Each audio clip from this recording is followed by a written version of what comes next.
Gather around Helecs and Shelecs. Here's the story of the ugly OLED duckling.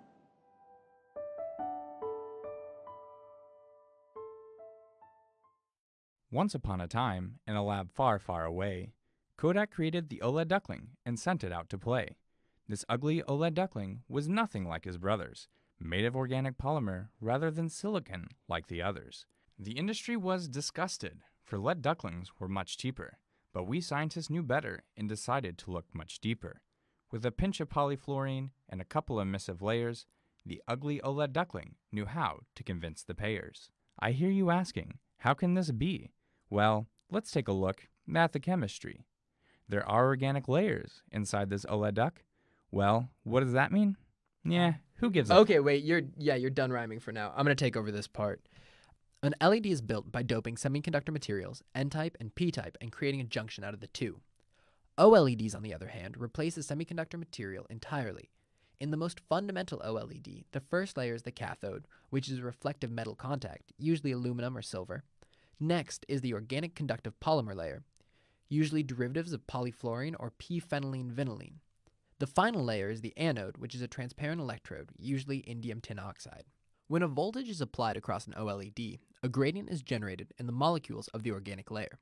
Holes are then injected from the anode, and electrons are injected from the cathode. The holes hop across the highest occupied molecular orbitals, HOMO for short, in the direction of the electric field, while the electrons move in the opposite direction along the lowest unoccupied molecular orbitals, LUMO for short. The holes and electrons then meet, and similar to LEDs, the electrons fall into a lower energy state and recombine with the holes, releasing energy in the form of photons. Modern OLEDs are not quite this simple. In addition to the layers described, they also have a hole transport layer, electron transport layer, hole blocking layer, and electron blocking layer.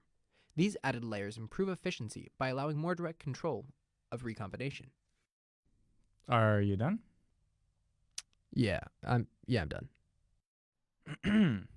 OLED duckling is very different. He is a whole lot brighter.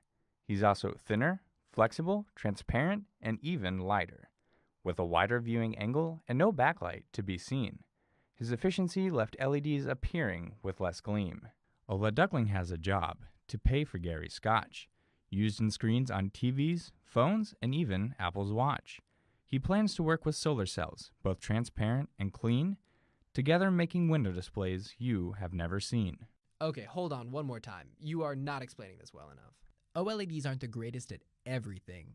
While red and green OLEDs can last from 46 to 230,000 hours, blue OLEDs only last 14,000 hours, which can make watching Avatar a real drag.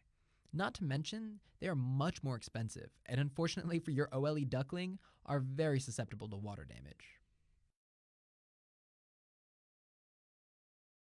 Our OLED duckling has matured a bit, but there is much to learn. After a few more years of research, it soon will be his turn. He's looking good, his name in lights, and of him we're awfully fond. It looks as if our OLED duckling has become an OLED swan. The end.